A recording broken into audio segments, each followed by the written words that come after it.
431 Irakiens ont été rapatriés. Des milliers de candidats à l'exil restent encore bloqués aux portes de l'Europe. L'UE resserre les rangs autour de la Pologne face au Bélarus. Nouveau tour de vis en Allemagne pour enrayer la hausse des cas et des hospitalisations. Cette fois, les restrictions concernent les non-vaccinés. Le Parlement autrichien lève l'immunité parlementaire de l'ex-chancelier Sebastian Kurz, ouvrant la voie à un procès pour corruption. En novembre 1991, la ville croate de Vukovar tombait aux mains des forces serbes. 3 décennies plus tard, les blessures sont toujours béantes. Ce sont les premiers candidats à l'exil et les seuls pour l'instant à avoir été rapatriés par leur pays après être restés pris en étau pendant des jours à la frontière entre la Pologne et le Bélarus. Ces 431 Irakiens ont ainsi débarqué jeudi soir à l'aéroport international d'Erbil, dans la région du Kurdistan irakien et à Bagdad. Mais il resterait encore 4000 migrants sur place. Et pour être très clair quant à leur devenir, l'Union européenne a resserré les rangs avec la Pologne. L'Allemagne soutient le blocage de ces exilés aux portes de l'UE. En visite à Varsovie, le ministre allemand de l'Intérieur a clairement indiqué qu'il n'y aurait aucune possibilité d'asile en Allemagne pour ces milliers de migrants, afin d'éviter un éventuel effet d'attraction.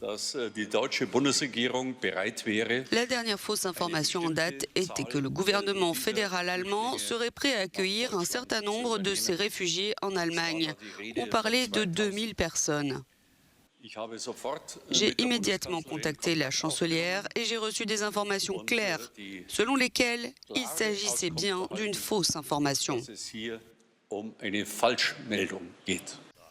Les Européens accusent le Bélarus d'avoir orchestré cet afflux de migrants en provenance d'une dizaine de pays en délivrant des visas pour se venger des sanctions occidentales. Notre envoyé spécial Valérie Goria se trouvait jeudi soir sur place, côté polonais. Ça a été une nouvelle journée d'activité intense pour les forces de sécurité du côté polonais de la frontière, comme ça a été le cas toute la semaine. Les activistes des ONG présentes nous disent et m'ont dit toute la semaine qu'ils n'avaient pratiquement reçu aucun appel à l'aide de migrants. Non pas parce qu'ils n'en ont pas besoin, mais parce qu'ils ne passent pas du côté polonais. Et ceux qui y parviennent prennent d'énormes risques. Cela inquiète la population locale. Si elle a soutenu la présence massive de l'armée, de la police et des gardes-frontières, elle craint qu'il y ait davantage de victimes.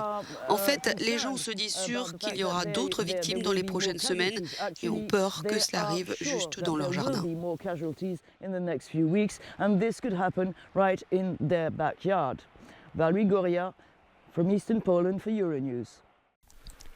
Plus de 68 000 cas en une journée et des hôpitaux qui font face à l'afflux de malades. En Allemagne, les courbes augmentent et Angela Merkel annonce un nouveau tour de vis. La chancelière généralise le pass sanitaire et va plus loin. Si le seuil d'hospitalisation dépasse les 3 malades pour 100 000 habitants, ce pass deviendra vaccinal. Il entre donc en vigueur dans la majorité des régions. Nous savons, et c'est malheureux, que nous pourrions être mieux si la vaccination n'était pas aussi faible. Beaucoup de mesures qui doivent être prises maintenant n'auraient pas été nécessaires si nous avions plus de personnes vaccinées. Ce n'est jamais trop tard pour vous faire vacciner. Même maintenant, vous pouvez toujours apporter votre contribution pour vous-même et pour la communauté avec une première vaccination.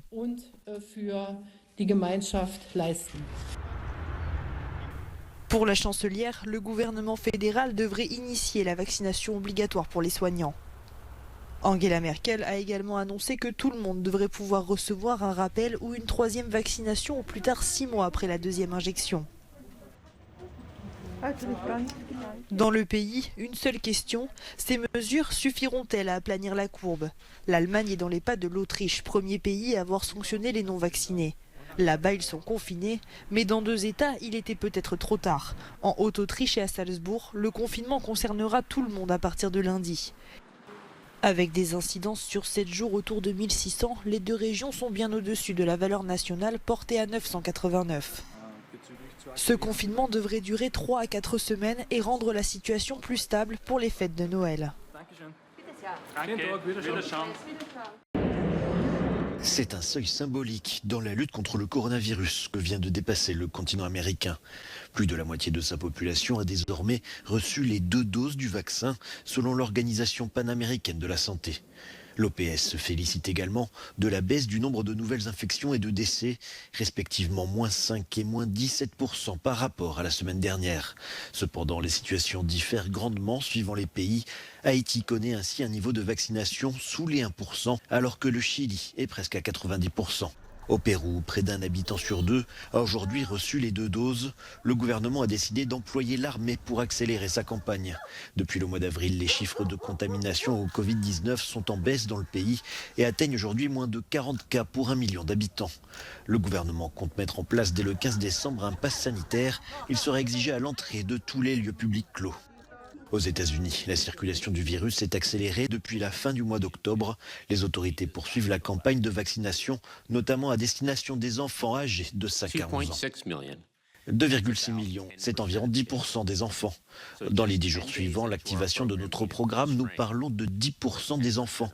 Par comparaison, il nous a fallu environ 50 jours pour atteindre 10% des adultes avec une seule injection. En Colombie, une carte de vaccination est désormais obligatoire pour accéder aux restaurants, bars ou boîtes de nuit. La mesure a entraîné un afflux important dans les centres de vaccination. Moins d'un Colombien sur 2 a aujourd'hui reçu les 2 doses du vaccin.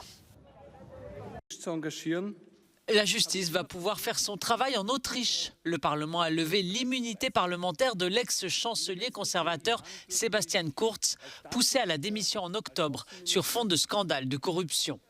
Depuis, il était protégé des poursuites judiciaires grâce à son statut de chef du groupe parlementaire du Parti conservateur. Le jeune ex-chancelier réclamait lui-même cette levée de l'immunité pour se défendre face aux accusations qu'il rejette. Des proches de Sebastian Kurz auraient détourné des fonds publics entre 2016 et 2018 pour faire paraître des sondages falsifiés et offrir une couverture médiatique élogieuse à Sebastian Kurz. Le journal complice aurait vendu en échange des espaces publicitaires. Sebastian Kurz a été le plus jeune chef de gouvernement du monde lorsqu'il a été élu à l'âge de 31 ans. Il a d'abord dirigé une coalition avec l'extrême droite, puis avec les Verts. De nombreux analystes estiment qu'il tentera de faire un comeback.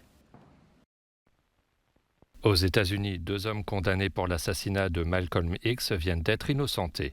Mohamed Aziz, 83 ans, et Khalil Islam, décédé en 2009, étaient tous les 2 membres de la Nation de l'Islam, un mouvement dont Malcolm X était l'une des figures majeures.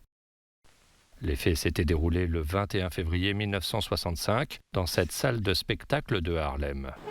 Le leader du mouvement noir américain était tombé sous les balles de plusieurs tireurs.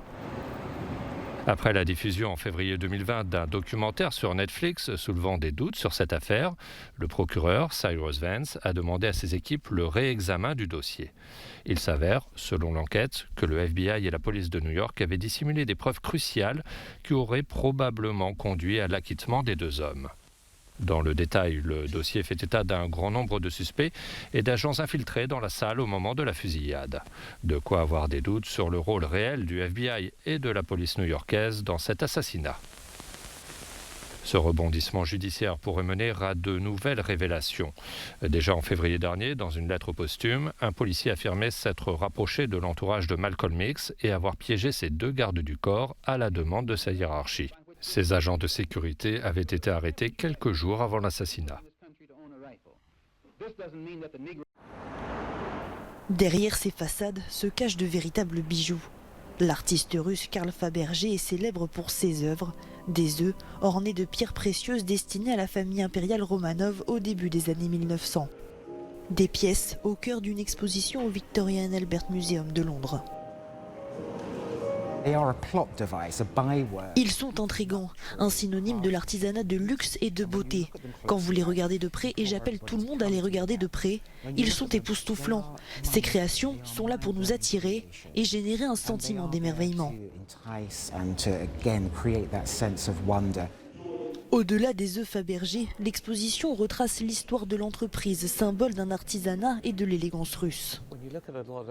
Quand vous regardez beaucoup d'articles Fabergé, vous pensez à des choses brillantes, belles. Ce rhinocéros par exemple, il est beaucoup plus subtil. On peut vraiment voir la musculature et les détails, c'est-à-dire admirer le savoir-faire sans être aveuglé par la beauté de l'objet. À partir de samedi et ce jusqu'au 8 mai, le public peut venir admirer près de 200 créations de Fabergé. Des œuvres aussi populaires ici en Grande-Bretagne qu'en Russie, puisque le joaillier y avait ouvert une succursale.